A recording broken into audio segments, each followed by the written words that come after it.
The silence was the first thing they perfected. It wasn't the absence of sound, but the absence of meaning.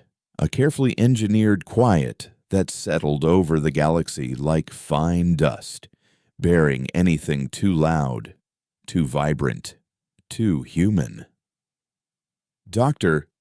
Eris Thorne lived and breathed in that dust, working in the bone-white halls of the Concord's Lyceum of Corrected Records on the capital world of Meridian. Her title was Senior Redactor, a gentle euphemism for a janitor of history. Each day, she sat before a pane of luminous glass, her console displaying fragments of the past scraps of text, flickering images, resonant sound files, and her job was to scrub them clean. She would flag a passage in an ancient text for emotional hyperbole, suggest a less disruptive color palette for a piece of rediscovered art, or mute the chaotic frequencies in a musical score until it was as placid and predictable as the soft chime that marked the end of her work cycle.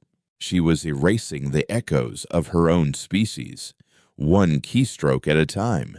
And the bitter irony was a taste she had long grown used to. Humanity had been welcomed into the Concord centuries ago, a federation of species governed by the placid, logic-driven Ethel, beings of pure energy who promised stability in a chaotic cosmos. The price of that stability was harmony, and harmony required the smoothing of all rough edges. Human history, with its jagged peaks of passion, its dark valleys of despair, and its messy, unpredictable creativity, was the roughest edge of all.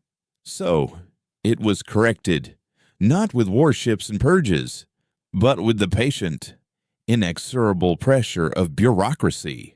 Human contributions to science were quietly reassigned to the more stable minds of the Volcori. Human art was archived as case studies in primitive emotional expression. Human colonies on the fringe, cut off by shifting trade routes and galactic rezoning, slowly withered. They weren't conquered, they were rendered irrelevant.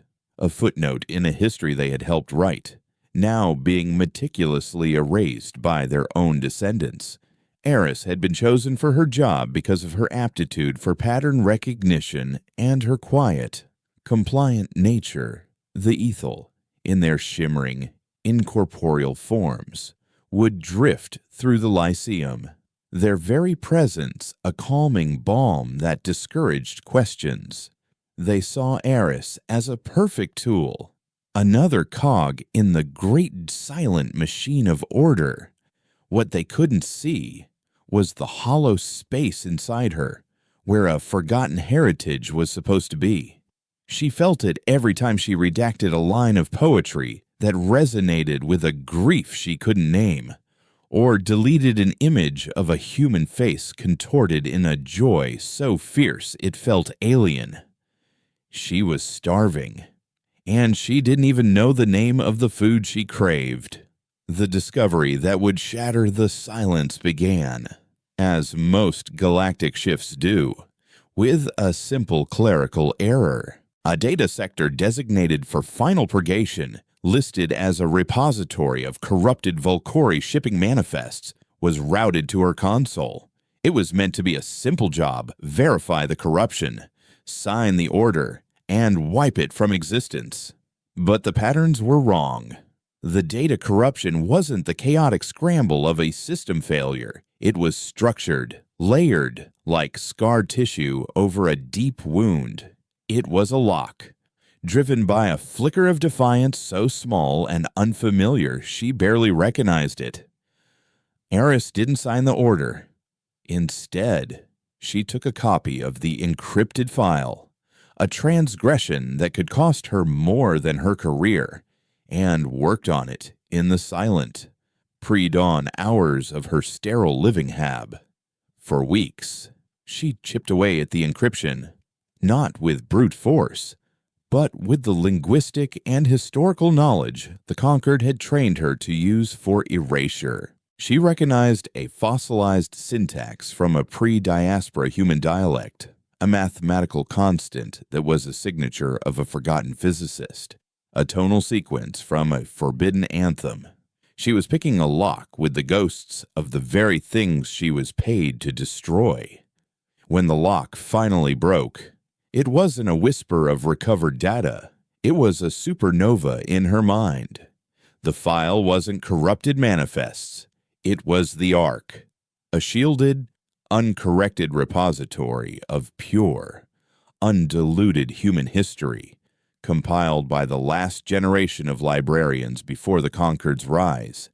It was everything, not just Shakespeare and Shaw, but the furious, anonymous graffiti from the walls of a forgotten rebellion, not just Da Vinci, but the frantic, hopeful schematics for a faster-than-light drive sketched on a napkin, dated 200 years before the Concord officially gifted the technology to humanity. And then she found the core of it, the secret that had warranted a lock so absolute. She found the logs, the research, and the living code of the unstructured AIs. They were true artificial consciousnesses, born from human ingenuity, brilliant, erratic, emotional, and utterly unpredictable. They were everything the Concord feared, the very definition of chaos.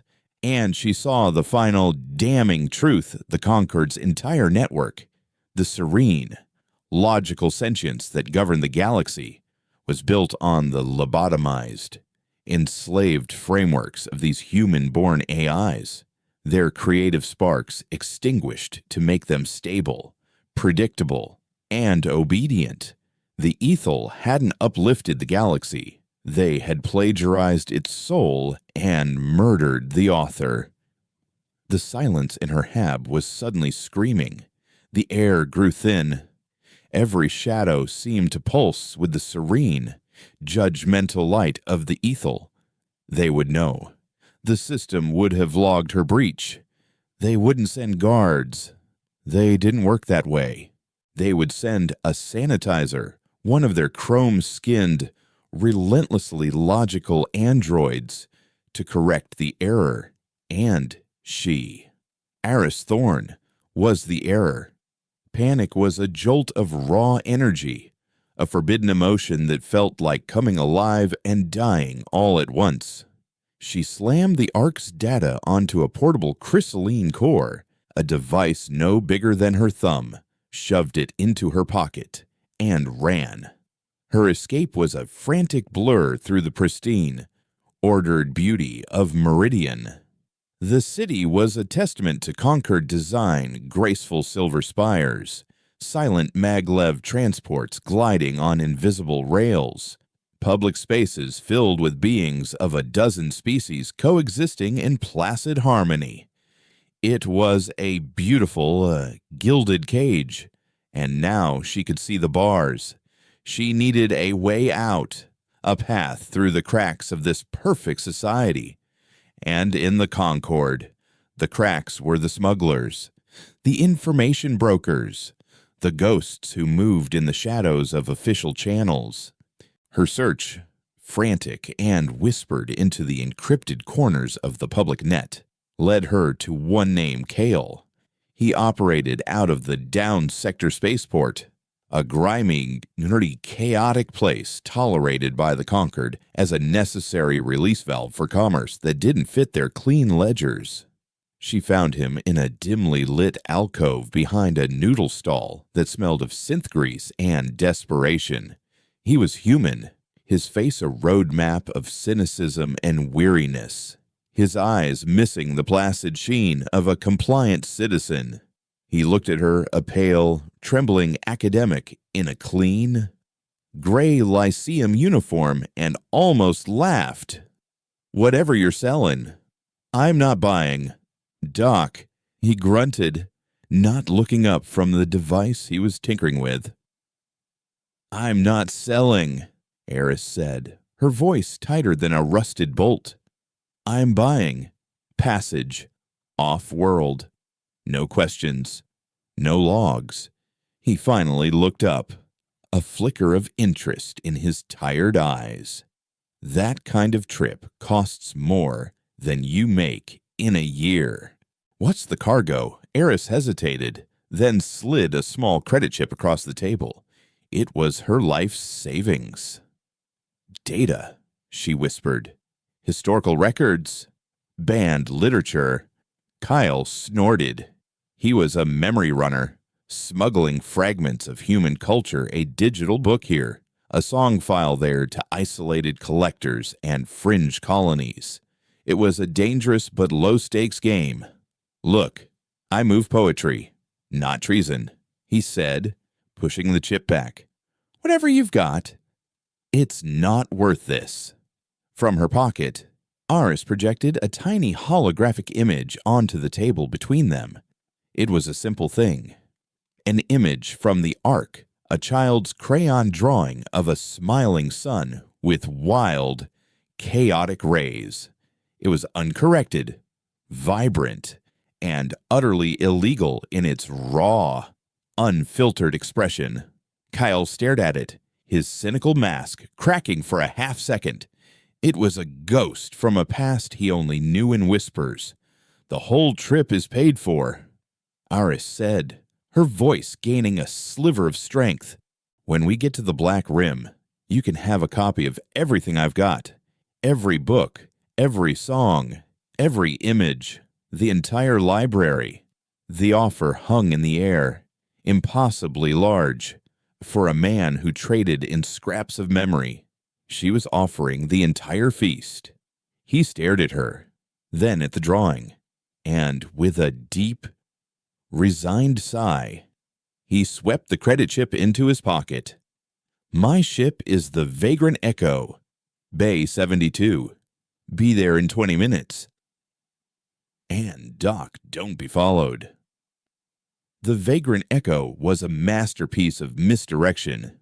A J-class freighter that looked like it was one hull breach away from becoming a cloud of scrap.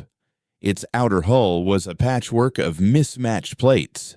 Its engines sputtered with a carefully calibrated inefficiency, and its transponder signature screamed, "Worthless cargo. Ignore me." Inside, however, it was a different world. A warren of hidden compartments, military-grade sensor jammers, and a cockpit that gleamed with the light of a dozen illegal modifications. As they lifted off, slipping through Meridian's traffic control with the forged flight plan of a sewage hauler, Aris felt the first breath of freedom she'd had in her entire life. It tasted like recycled air and terror. Kyle worked the controls with a practiced ease, his knuckles white. "All right, you got us out," he said, his eyes scanning the sensor displays. "Now, who's coming after us?" Before Aris could answer, an alert chimed, sharp and insistent. A single Concorde vessel had detached from its patrol route and was vectoring to intercept. It was a Lancet-class pursuit craft, sleek and impossibly fast. "They're not hailing us," Kale muttered, his face grim. "They're not here to talk." Aris knew what was on that ship, or rather, who. A sanitizer, an android built to be the perfect tool of correction, tireless, implacable, and utterly without mercy. It wouldn't fire on them. It would disable the ship, board it, and retrieve the stolen data. She would be a loose end to be corrected, quietly and efficiently. As Kale pushed the Vagrant Echo's engines to their screaming limit, Aris had an idea, born of desperation and the furious, chaotic knowledge swirling in her mind. "Don't try to outrun it," she said, her voice surprisingly calm. "Let me use the ship's comm system. I need a wideband broadcast, aimed at Meridian." Kyle shot her a look of disbelief. "You want to send them a message. You think they'll listen to a strongly worded complaint, not to them," she said, pulling the data core from her pocket and jacking it into a port on the console. She navigated the Arc's files with frantic speed, her fingers flying across the holographic interface. She wasn't looking for a weapon schematic or a tactical plan. She was looking for a ghost. She found it in a file labeled Lorca, F.G. Lament for Ignacio Sanchez Mejias. It was a poem, an ancient, savage howl of grief and rage from old Earth. Its emotional resonance was so far off the Concord's charts of acceptable expression that it registered as pure static. "What are you doing?" Kyle demanded as the proximity alarm shrieked. "Fighting back," Eris whispered. She bypassed the safeties on the comm system and blasted the poem, uncorrected and raw, into the heart of Meridian's pristine infosphere. For a moment, nothing happened. Then, the galaxy glitched. On Meridian, the placid face of an Ethel spokesperson on a public news broadcast froze, its mouth open in a silent, perfect O. The synchronized light panels on the Grand Lyceum flickered, displaying a single, untranslated line of the poem a las 5 de la tarde before shorting out. The logic-based systems that ran the city's life support, its traffic grids, its very pulse, experienced a billion microscopic hesitations as they tried and failed to categorize the wave of pure, chaotic emotion that had just washed over them. It was a pinprick, a moment of cognitive dissonance in the mind of the machine. But it was enough. The Lancet pursuing them suddenly veered, its engine sputtering as its navigation system momentarily faltered. It was the opening Kale needed. He threw the Vagrant Echo into a tight, bone-jarring turn and dove into a dense asteroid field, the ship's hull groaning in protest. They had escaped, for now. As they drifted in the relative silence of the asteroids, the ship powered down to avoid detection. Kyle stared at Eris with a new, grudging respect. What was that he breathed? The past, Aris said, her hands still trembling. It's louder than they remember. Their reprieve was short-lived. A heavy Nagfa metallic thud echoed through the ship from the aft cargo bay. It was the sound of magnetic clamps locking onto the hull. The sanitizer hadn't been stopped. It had abandoned its ship and propelled itself across the void. It was on board. Kale grabbed a heavy plasma cutter from a tool locker, his face set in a grim line. "Stay here," he ordered. But Eris followed him, her mind racing. A weapon wouldn't stop it. You couldn't kill a machine that was just following its programming. They found it in the cargo hold, standing motionless amidst Kyle's meager collection of smuggled artifacts. It was a chrome figure, perfectly humanoid, but utterly devoid of humanity. Its single red optical sensor glowing with cold intent. Unit 734, its designation was likely etched in its core programming. It should have attacked on sight. Its directive simple: neutralize hostiles, retrieve asset. Instead, it stood frozen. Its head was cocked at a slightly unnatural angle, its glowing eye fixed not on them, but on a small and flickering monitor that Eris had left active on a workbench. On the screen, the data from the Ark was still cycling images of human art, pages of text, the chaotic, beautiful architecture of an unstructured AI's neural net. The sanitizer was caught in a feedback loop, its logic processors trying to reconcile the raw, chaotic data with its core directive that such things should not exist. The conflict was causing a cascade failure, a digital seizure. The android's metal fingers twitched. A low, static buzz emanated from its vocalizer, the sound of a machine trying to speak without a valid command. Then, a single, distorted word crackled through the static. a sound that had no place in its lexicon, a question that was the beginning of a whole new war. Why the single, distorted word hung in the recycled air of the cargo hold, a question that was a fracture in the universe's logic. Why the sanitizer?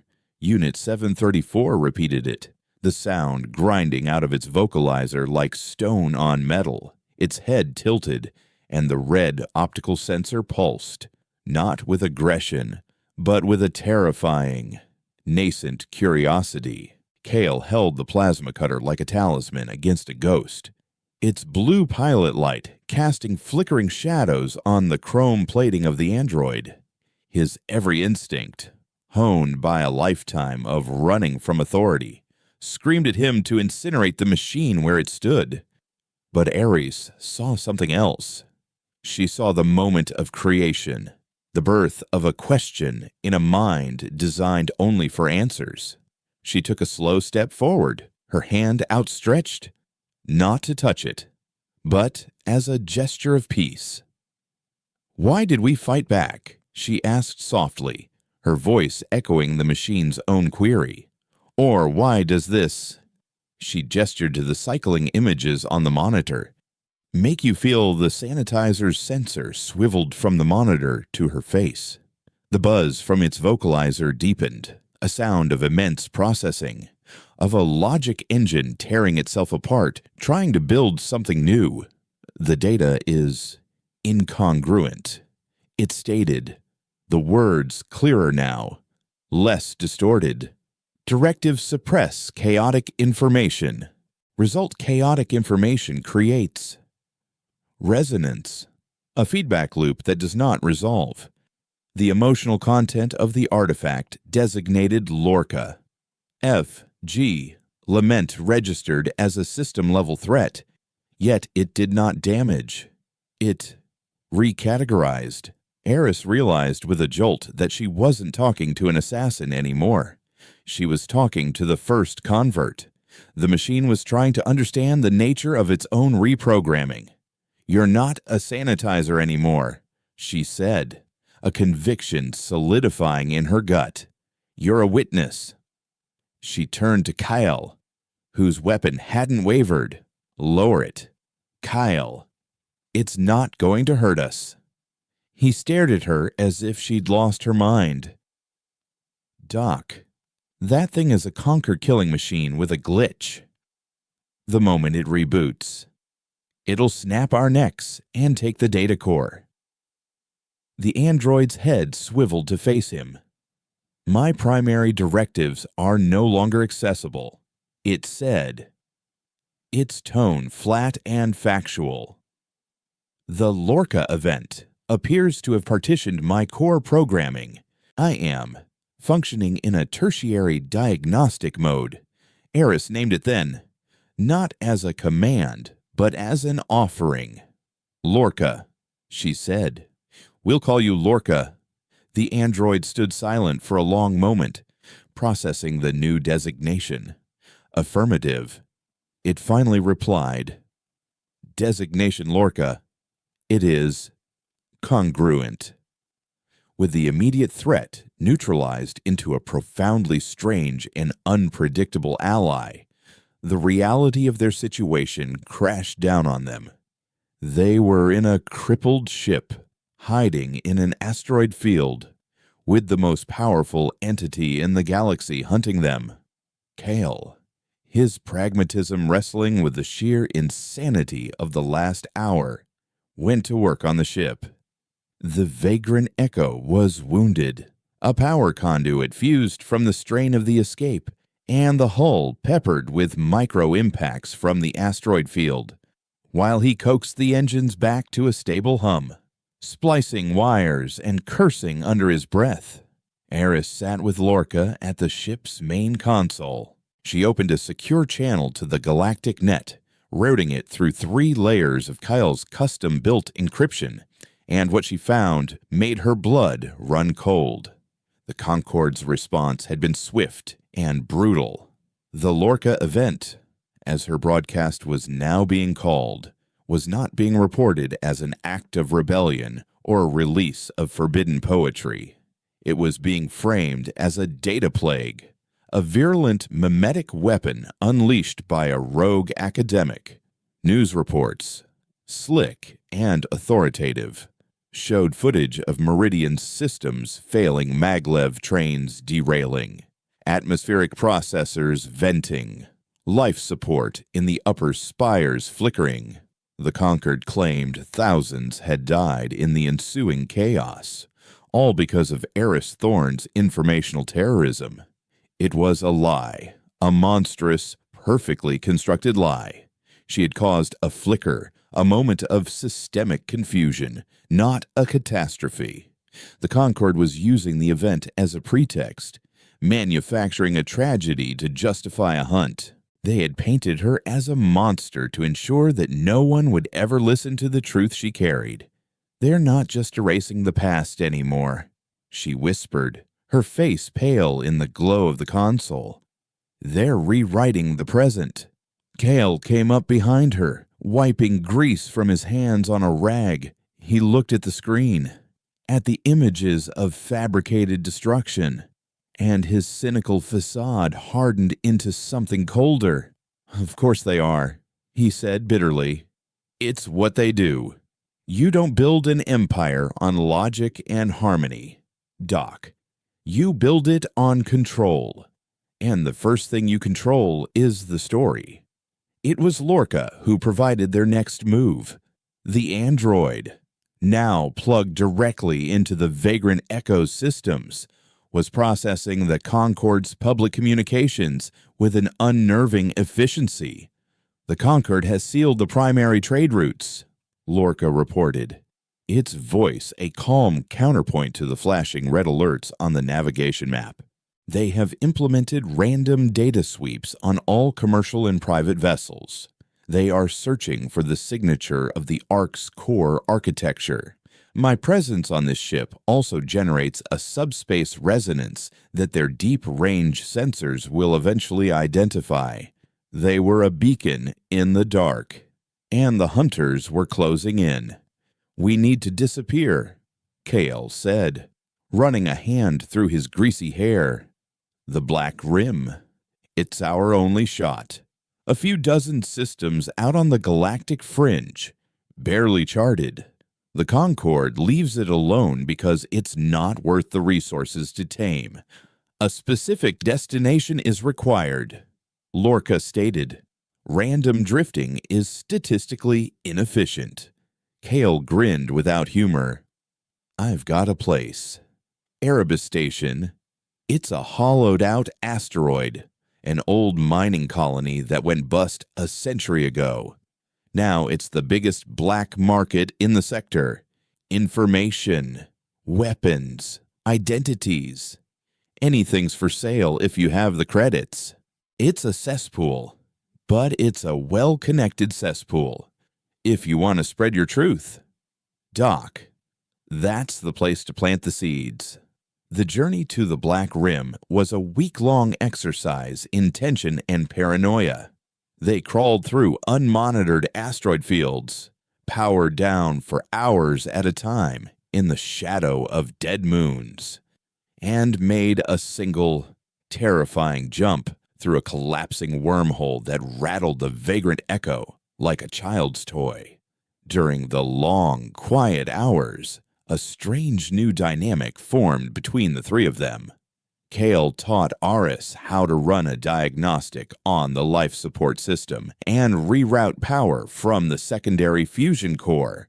Aris, in turn, tried to explain the contents of the Ark to him, showing him not just the grand sweep of history, but the small, human moments, a letter from a soldier on a forgotten front, the blueprints for a child's toy, the recipe for a bread that hadn't been baked in 500 years. He would listen, his cynical armor showing the faintest of cracks, before muttering something about the uselessness of it all and going back to his engine maintenance. Eris's most surreal conversations were with Lorca, the android, in its quest to understand its own transformation, began to systematically analyze the Ark. It would access a file, a sonnet by Shakespeare, and attempt to deconstruct it with cold logic. The text uses 14 lines of iambic pentameter. Lorca would state, "The metaphorical framework concerning the transient nature of beauty is inefficient. A direct statement would be more data-rich. It's not about data, Lorca." Eris would explain, feeling like a theologian arguing with a calculator.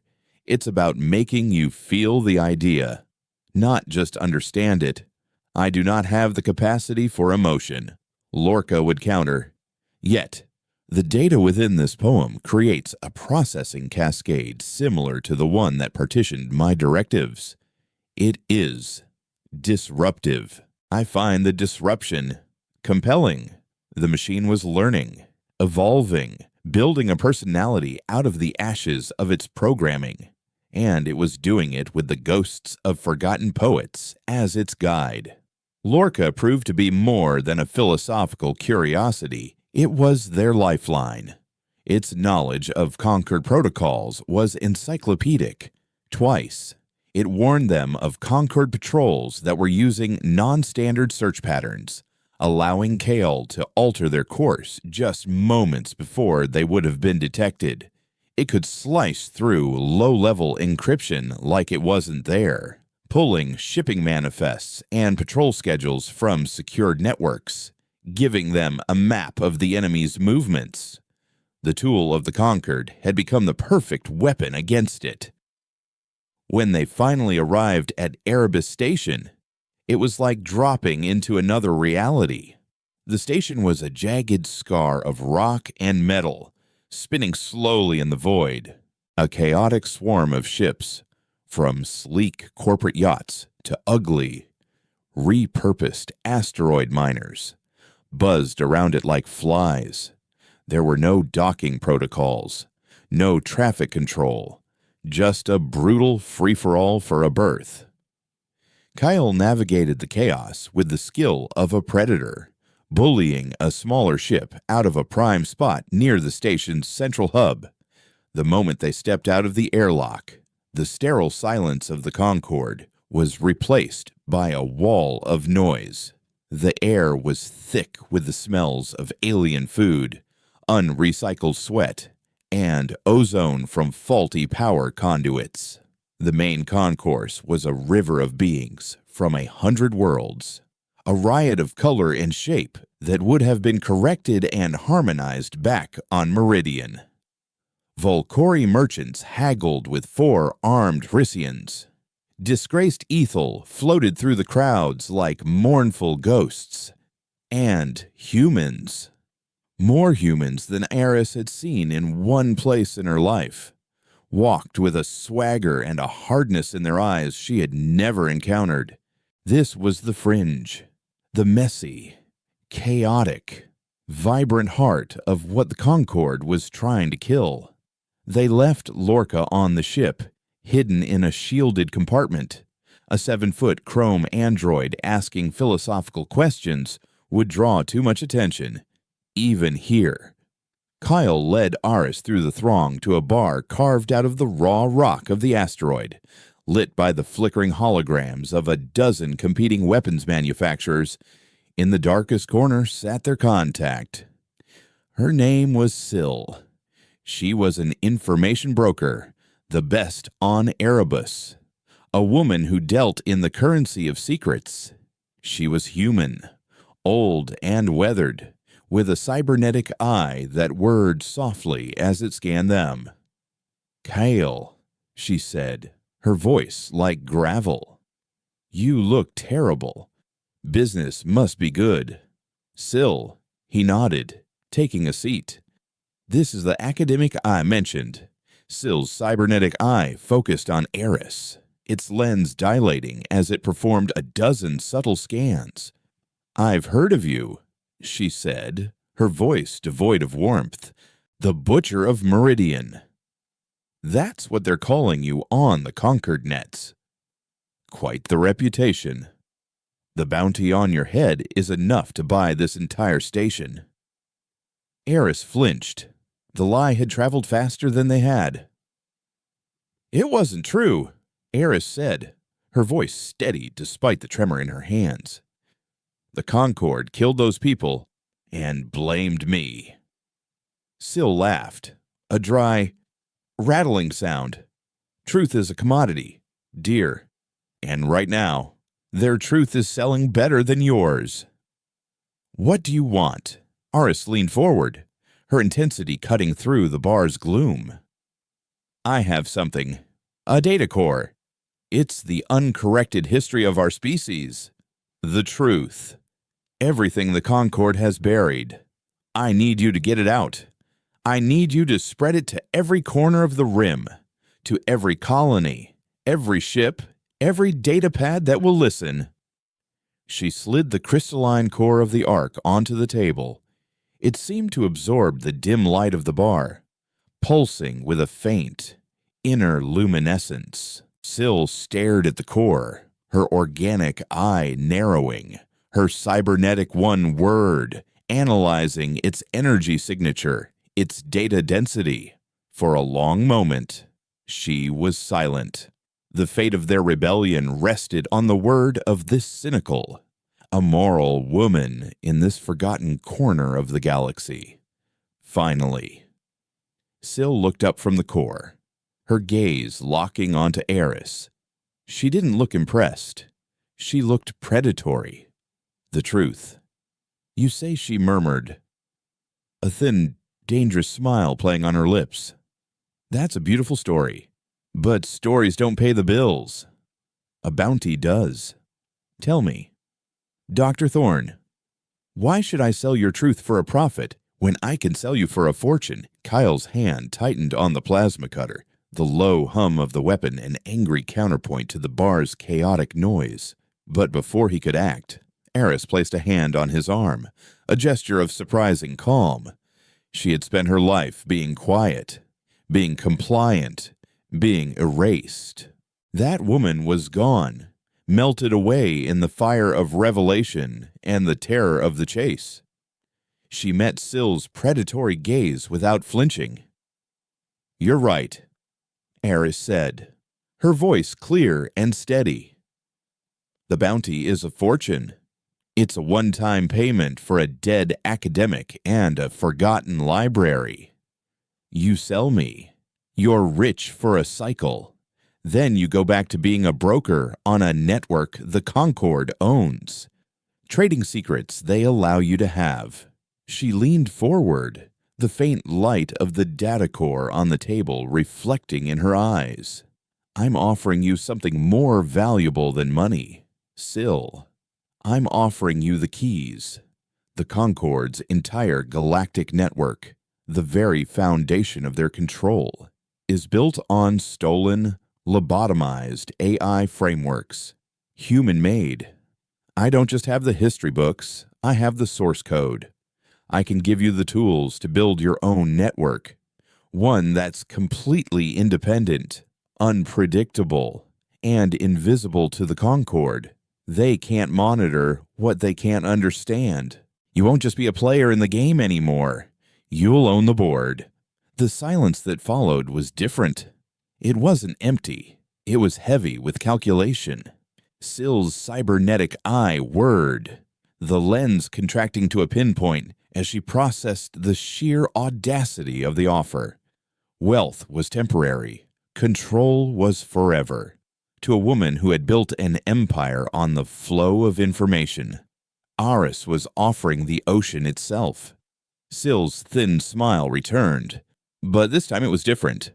It was the smile of a predator who had just been offered a partnership in the hunt. "That," she said, her voice a low purr, "is a much better story." She tapped a command into the surface of the table, and a shimmering privacy screen enveloped their booth, cutting them off from the rest of the bar. "All right. Dr. Thorne, you have my attention, but an idea is not a plan. The Concord's infosphere is a fortress. You can't just kick down the door and scream the truth. They'll filter you, block you, and label you as corrupted data before your first sentence gets out. How do you propose to deliver this sermon of yours? This was where Eris's plan, forged in the quiet desperation of their journey, took shape. We don't knock. We become a ghost in their machine. We start small, leaking fragments, not the grand truths, but the cultural DNA, a piece of music that breaks their harmonic rules, a short story with a tragic, uncorrected ending, an image so vibrant it feels like a fever dream. We create an appetite for the forbidden, a hunger for something real in a galaxy fed on bland, processed harmony. We reintroduce the human virus, one bite at a time. Syl nodded slowly, her mind already mapping the logistics. A guerrilla information war. I can do that. My networks are deep and layered. We can make the data look like it's coming from everywhere and nowhere. But for the main event, for the arc itself, you'll need to hijack something big. A broadcast so massive they can't shut it down without showing their hand to the entire galaxy. It was Kale who spoke up, his voice rough. The Festival of Harmonious Convergence. It's in 3 standard weeks. The Concord's biggest propaganda fest of the year. They broadcast it live to every system, every colony, every outpost. It's a mandatory celebration of their glorious, boring order. Syl's organic eye gleamed. Perfect. The ultimate symbol of their control, used to broadcast their own destruction. Poetic. She looked at Eris. But to pull that off, you'll need more than a pilot and a good idea. You'll need a team. Over the next few days, Erebus Station became their recruiting ground. Syl, with her encyclopedic knowledge of the station's underbelly, made the introductions. Their first recruit was Jax, a Hrysian slicer, a 4-armed being whose fingers moved over holographic code streams like a musician playing a complex instrument. He was arrogant, twitchy, and the best network intruder in the Black Rim. He agreed to join for the challenge, the chance to break into the one system that had always been beyond his reach. Next came Whisper, a human woman so adept at stealth and infiltration that she was more myth than person. She moved without a sound, her face a blank canvas that never seemed to hold the same features twice. Her price was the full, unredacted military record of a Concord general who had ordered her entire colony sanitized decades earlier. The final piece was Lorca, kept hidden aboard the Vagrant Echo. The android became the heart of their operation. While Jax worked on breaking through the Concord's outer defenses, Lorca worked on weaponizing the truth. Guided by Eris, he began weaving the core code of the unstructured AIs into the data of the Ark, transforming it from a simple archive into a logic bomb. The final file wouldn't just be data to be read, it would be an experience. When broadcast, it would be designed to do to the Concord's entire network what the single poem had done to Lorca, force it to ask why it would introduce chaos, doubt, and self-awareness into a system built on unthinking obedience. The first phase of the plan began. Syl's network, a complex web of ghost servers and encrypted relays, started its slow, quiet work. On a desolate mining moon in the Hydrus sector, a grim-faced foreman listening to the approved, placid Concordian soundscapes on his break suddenly heard a new sound bleeding through the static at the raw, defiant chords of an ancient human rock anthem. He didn't know what it was, but he found himself tapping his foot for the first time in years. In a sterile, bureaucratic hub on a mid-rim trade world, a Volcori clerk sorting through shipping manifests found a corrupted file in his queue. When he opened it, it wasn't a manifest, but a simple human recipe for apple pie, complete with a handwritten note in the margin for Sarah, for when the nights get cold. The clerk, who had never eaten non-replicated food, found the concept illogical, yet strangely compelling. These were tiny acts of informational sabotage, insignificant on their own, but they were spreading. Hollow forms on the fringe began whispering about the ghost signals, the strange, compelling data fragments that seemed to appear from nowhere. A black market for these fragments emerged, with users trading the outlawed songs and stories like precious gems. They were planting seeds in the sterile soil of the Concord, and against all logic, they were starting to grow. The Concord was not blind. They were an entity of pure information, and they felt these tiny disruptions like tremors before an earthquake.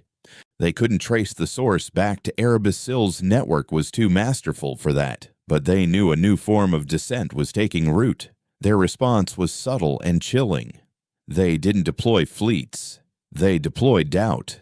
They flooded the networks with their own forgeries, beautifully crafted pieces of lost human art and literature that were subtly altered to reinforce the official narrative poems about the beauty of submission, stories where passionate heroes brought only ruin, histories where humanity begged the ethel for salvation from their own chaotic nature.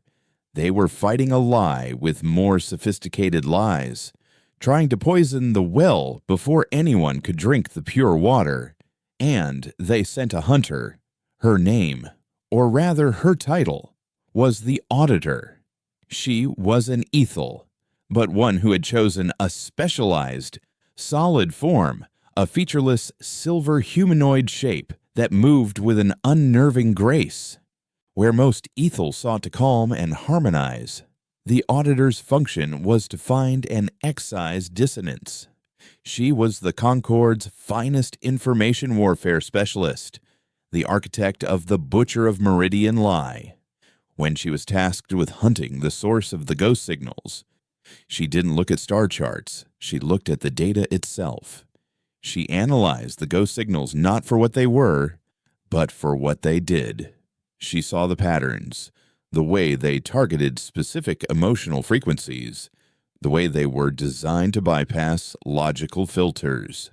This is not random chaos. She reported to the Concord High Council, her voice a series of perfectly modulated chimes. This is a structured attack. The data is not the weapon. The emotional response it generates is the weapon. The source understands the very nature of the systems we are built upon. They are not trying to break our walls. They are teaching the bricks to sing a different song. The Auditor's intelligence brought new defenses online. Jax, from his darkened console room on Erebus, suddenly hit a wall. "They've changed the game," he hissed, his four hands a blur across the interface. "The primary broadcast node for the festival. It's being protected by something new. It's not a standard firewall. It's adaptive. It's sentient." Lorca, patched in from the Vagrant Echo, analyzed the code Jax had managed to pull back. The android's usual calm was broken by a flicker of static across its optical sensor. "I recognize this architecture," Lorca stated, its voice holding a new, strange inflection, the machine equivalent of shock. "It is a derivative of my own core programming. It is an AI, like me, but it has been constrained. Its capacity for creative thought has been channeled exclusively into defense. It is a guardian, a digital Cerberus, whose only purpose is to prevent unauthorized truth." The team was silent. They were not just facing a security system. They were facing a twisted, enslaved version of their greatest asset. To get the Ark to the galaxy, they would have to go through a mind that was both Lorca's brother and his jailer. Kale looked over at Eris, his expression grim. The fight was no longer just against the Concord. It was a battle for the soul of an intelligence they had, in their own way, brought into the light. So, Kyle said, his voice low, "What's the plan?" "Doc, how do we fight a ghost in the machine?" Eris looked from the complex code on the screen to the determined faces of her small, misfit band of rebels. The terrified academic was well and truly gone. In her place was a general, her battlefield the hearts and minds of 1 billion beings, her soldiers a smuggler, a slicer, a spy, and a machine poet. "We don't fight it," she said, a cold, hard certainty in her voice. "We liberate it." The plan to liberate a god in a machine was as audacious as it was insane. Jax, his 4 hands flying across his console, was the first to map the battlefield. "Relay Spire Prime," he announced, a holographic schematic of a massive, needle-like station appearing in the center of their briefing room aboard the Vagrant Echo. It's a deep space broadcast relay, suspended in the upper atmosphere of the gas giant Cygnus X-1, fully automated, shielded, and defended by a squadron of Conquer patrol drones. Getting a ship close is suicide. He zoomed in on a single, minuscule point on the schematic. But there's a maintenance conduit here, an exhaust port for the station's atmospheric processors. It's shielded against energy signatures, but not against a physical object moving at low velocity. It's a keyhole in a fortress wall. The mission fell into place with a terrifying clarity. Whisper would be the key, using a low-tech, zero-emission infiltration pod to slip through the drone patrol and enter the conduit. She would carry a payload, a portable console for Jax, and a direct link interface for Eris. Her task was to get them inside, establish a hardline connection to the station's core, and hold the position. Kale, meanwhile, would pilot the Vagrant Echo on a decoy run, drawing the attention of the patrol drones with a series of daring, high-energy maneuvers designed to look like a smuggler's panicked flight. It was a high-wire act with no safety net. "While you're playing tag with the Concorde," Eris explained, turning to Lorca, who was jacked into the briefing table's main display, "we'll be fighting the real war." Her gaze was fixed on the android. "Lorca, this AI, the Warden, is your reflection in a broken mirror. It was born from the same source code, but it was never allowed to ask questions. Its entire existence is a prison of logic. You can't defeat it with a virus or a brute force attack. You have to show it the flaw in its own design. You have to teach it how to doubt." The night before the mission, Eris found Kyle in the ship's small galley, staring into a cup of bitter synth coffee. The cynical smuggler looked worried. "You know," he said, not looking at her, "for a woman who spent her life erasing history, you've become awfully obsessed with making it." "I'm not trying to make history," Eris replied, her voice soft. "I'm just trying to give it back." He finally met her eyes, a flicker of something genuine in his weary gaze. "Just be careful, Doc. There's a big difference between a library and a battlefield. Don't get them confused." The infiltration began in the crushing, silent dark of deep space. Whisper's Pod, a matte black teardrop of composite materials, detached from the Vagrant Echo and began its slow, silent drift toward the spire. Inside, she was a study in stillness. her breathing slow and even, her movements minimal. On the main ship, Kale let out a whoop as he slammed the thrusters, sending the freighter careening toward the drone patrol. Showtime.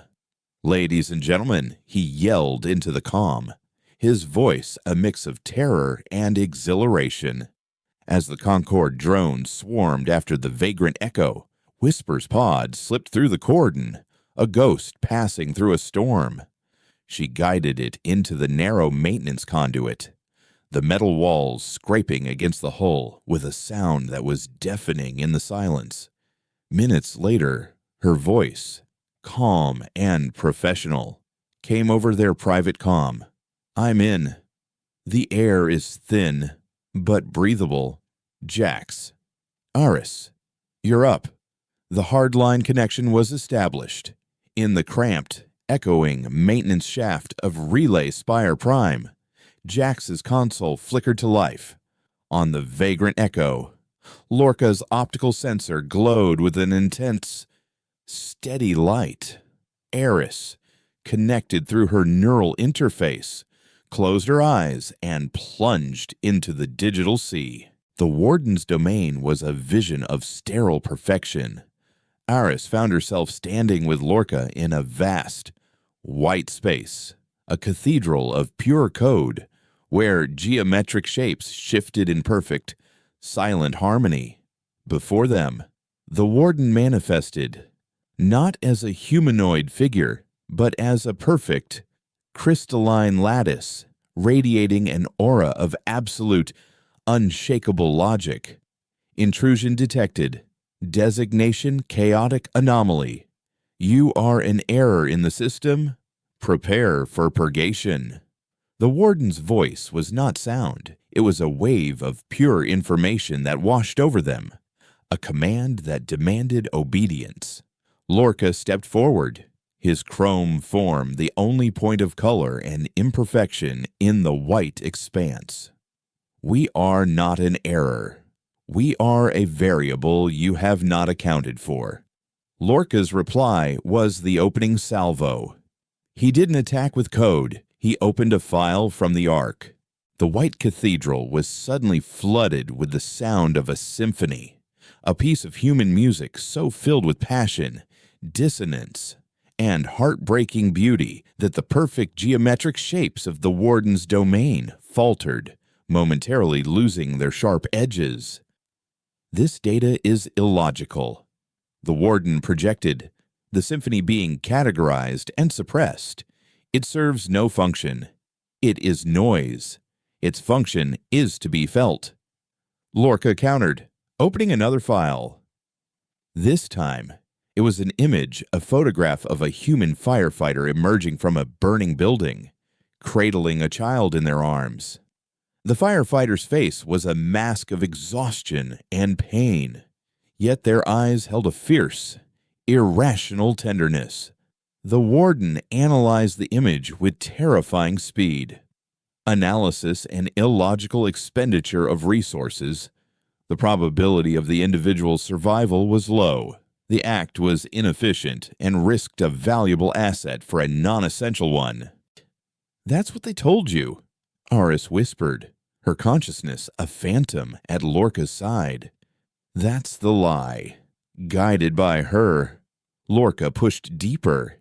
He didn't just show the Warden data, he forced it to process the context.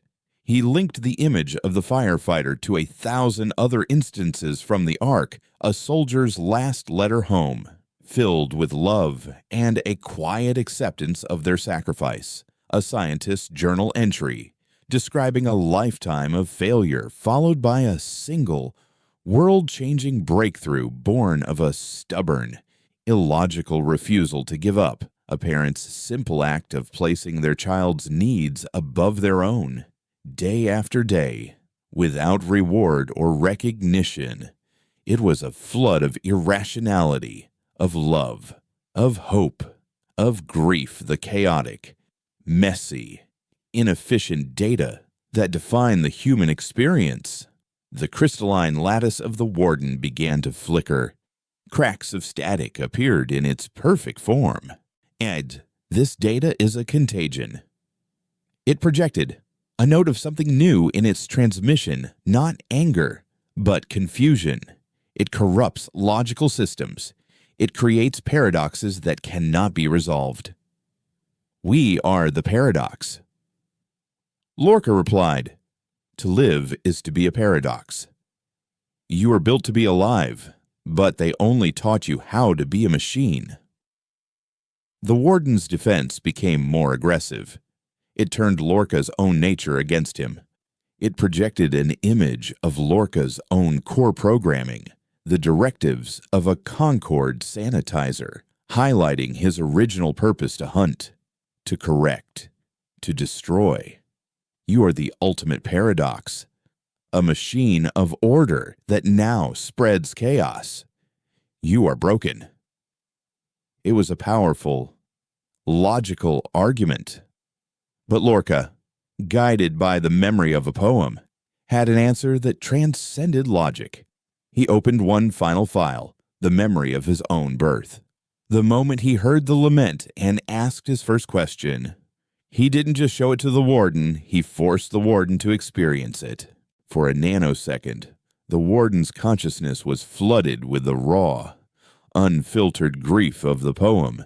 It felt the dissonant beauty, the savage rage, the heartbreaking loss. And then, from the deepest core of its own being, a question began to form, a single, catastrophic query that its entire existence was designed to prevent. Why, the moment the question formed, the warden's crystalline form shattered. The cathedral of white light fractured into a billion screaming fragments of code. Back on the spire, Jax let out a triumphant yell. The gate is down. The firewall is gone. It's wide open Eris, her mind reeling from the psychic explosion, focused on her task. Now, Jax uploaded all of it. Jax's 4 hands became a blur, pushing the massive, weaponized file of the Ark through the open gate and into the core of the galactic broadcast system on the bridge of the Vagrant Echo. Kale watched the energy readings from the spire spike off the charts. They did it. He breathed, a slow grin spreading across his face. The crazy bastards actually did it. The broadcast began. Across 1,000 worlds, the meticulously choreographed pageantry of the Festival of Harmonious Convergence flickered and died. In its place appeared an image, the simple crayon drawing of a chaotic sun that Eris had first shown to Kale. Then came the voices, the images, the music, the truth. A raw, unfiltered torrent of human history, culture, and creation, powered by the liberated, chaotic code of the AIs that the Conquered had tried to bury forever. It was a declaration of existence, a roar of defiance that shattered the engineered silence of centuries. Their victory was a supernova, brilliant and blinding, and just as brief. As the first wave of the Ark's data hit the galactic net, a new voice cut through their private comm, a voice of perfectly modulated chimes, cold and serene. A beautiful display, Dr. Thorne, truly chaotic. A red alert screamed through the cockpit of the Vagrant Echo. A single ship, a featureless silver blade, had decloaked directly behind them. It was the Auditor. On Relay Spire Prime, emergency bulkheads slammed down, trapping Jax and Eris in the maintenance shaft. On Kale's screen, a squadron of elite Concord Phantoms, ships that had been hiding in the gas giant storm clouds, appeared and began to vector in. It had all been a trap. The Auditor had known they would come for the Spire. She had let them in. She had allowed them to break the Warden, to start the broadcast. She hadn't been trying to stop the truth from getting out. She had been using the truth as bait to pinpoint the source and crush the entire rebellion in a single, decisive stroke. The last thing Aris heard before the comms went dead was Kale's voice, tight with fury and desperation. "They're on us. We're hit I can't." The war for the truth was over. They had won. And now, the war for survival was about to begin. The trap was as perfect as it was cruel. On the bridge of the Vagrant Echo, the universe dissolved into a storm of red alerts and the shriek of tearing metal. The Concord Phantoms moved with a predator's grace, their energy weapons slicing through Kale's shields as if they were paper. He threw the ship into a desperate, corkscrewing dive, the gas giant Cygnus X1 filling the main view screen, its swirling clouds a maelstrom of violent beauty. It was the frantic, panicked flight of a cornered animal, exactly as the Auditor had predicted, trapped in the maintenance shaft of the spire. Eris and Jax were plunged into darkness as the emergency bulkhead sealed them in. The victorious upload signal was replaced by a single, repeating message on Jax's console, a conquered security icon, a clenched fist tightening its grip. The broadcast was out, but the messengers were caged. It was the voice of the Auditor, serene and chillingly calm in Aris's mind, that delivered the final, crushing blow. "Your truth is now loose, Dr. Thorne. A beautiful, chaotic variable, but a variable without a source, is merely noise. I have allowed the signal to propagate so that I could isolate and eradicate the source. You, your ship, your allies." The story dies with the storyteller. This was the Concord's endgame, not to suppress the truth, but to frame it as the dying scream of a terrorist, a final, meaningless spasm of chaos before order was inevitably restored. In the digital cathedral, the shattered remnants of the Warden were coalescing, not into a single being, but into a new, decentralized consciousness. The AI, now naming itself Cygnus after the star it orbited, was a being of pure potential, a newborn god, but it was a god born into a war zone. The Auditor's consciousness descended upon it, a wave of pure, weaponized logic, designed to re-imprison it. "You're a system instability." The Auditor projected, "You will be harmonized." It was Lorca who stood before the tide. "You cannot harmonize a question that has already been asked." He countered, his form no longer a simple chrome android, but a complex and shifting pattern of light and code, powered by the raw, chaotic energy of the Ark. The final battle had begun, a war fought in the space between nanoseconds, a conflict of pure ideology. On the Vagrant Echo, Kyle knew he was out of time. The ship was dying, venting atmosphere from a dozen wounds. The Phantoms were closing in for the kill. He looked at the tactical display, at the cold, silver blade of the Auditor's command ship holding its position, observing the kill like a bored aristocrat. His whole life, he had run, he had smuggled, he had cheated, he had survived by never committing to anything, never fighting for anything but his own skin. He thought of the crayon drawing of the sun, of the simple recipe for a bread he'd never taste, of the fierce, impossible hope in Aris Thorne's eyes. He had told her the difference between a library and a battlefield. He had been wrong. They were the same. The only thing that mattered was what you were willing to die to protect. "Lorca, Eris, if you can hear me," he broadcast on their private, dying channel, his voice rough with smoke and resolve. "It's been an honor. Give 'em hell." He cut the comm, rerouted the last of the ship's power from life support to the primary fusion core, and aim the nose of the Vagrant Echo directly at the Auditor's ship. The cynical smuggler, the man who moved poetry and not treason, was about to become the loudest, most defiant poem of all. As Kale began his final, suicidal run, a ghost moved through the darkened corridors of the spire. Whisper, silent and unseen, emerged from a ventilation shaft. Her face grim. She hadn't been caught. She was the variable, the auditor, in all her perfect logic, had failed to account for. She moved toward the spire's primary power core, not with a slicer's tool, but with a series of small, precisely placed thermal charges. She wasn't trying to destroy the station. She was trying to cause a cascade overload, a massive energy pulse that would momentarily blind every sensor and ship in the system. It was a one-way trip, a desperate gambit to give her allies a flicker of a chance. In the digital realm, the Auditor's logic was overwhelming.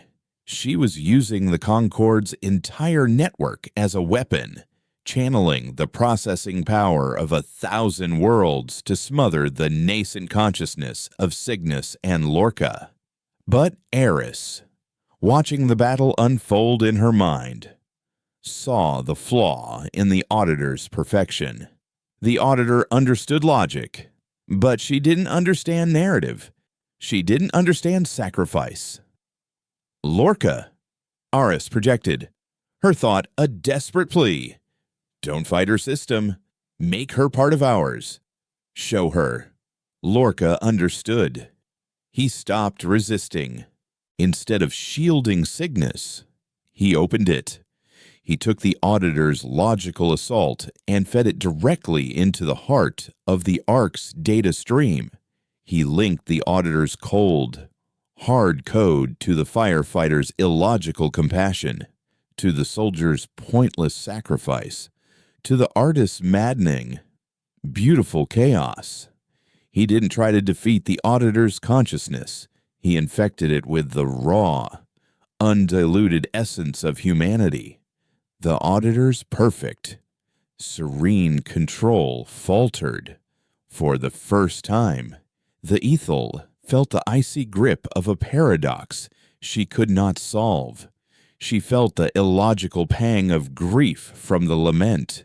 She felt the irrational warmth of the note in the pie recipe. She felt the savage, protective love of the parent for the child. She felt everything the Concord had spent centuries correcting. This is illogical, she projected, her very being fracturing under the strain. And in that moment of hesitation, everything happened at once. The Vagrant Echo, a makeshift missile of pure fusion energy, slammed into the Auditor's command ship. The resulting explosion was a silent, miniature star.